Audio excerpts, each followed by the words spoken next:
இட்லிக்கு ஊற வைக்க போகிறேங்க. குதிரைவாலி அரிசி ஒரு காப்படி.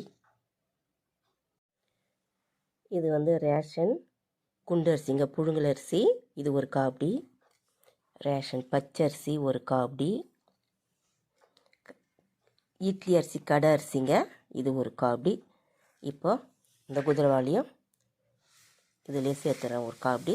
இப்போ இதெல்லாம் சேர்த்து இப்போ ஊற வைக்க போகிறேங்க. இப்போ ஊற வச்சு நாளைக்கு காலையில் அரைக்க போகிறேன். அதுக்கு தகுந்த வெந்தயம். இட்லிக்கு பருப்பு வந்து இதில் 4 உலக்கு போட்டிருக்கேங்க. 400 பருப்பு இது. இப்போ இதையும் டிஃபன் அரிசியாக கூட சேர்த்து நல்லா கழுவி வச்சிடலாம். அவ்வளோதாங்க. அரிசி நல்லா களைஞ்சி ஊற்றி வச்சு தண்ணி ஊற்றி வச்சுருக்கிறேன். காலையில் பார்க்கலாம். நைட்டு டிஃபனுக்கு ஊற வச்ச அரிசிங்க. இப்போ தாங்க அரைக்க போகிறேன்.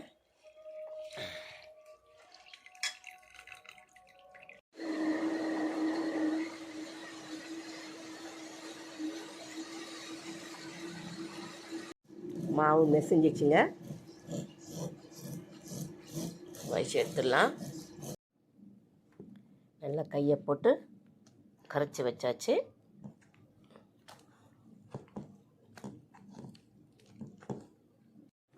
குதிரைவாலி மாவுங்க.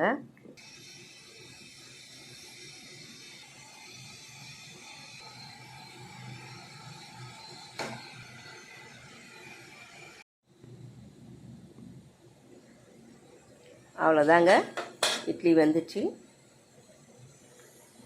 பூ மாதிரி இருக்குங்க இட்லி.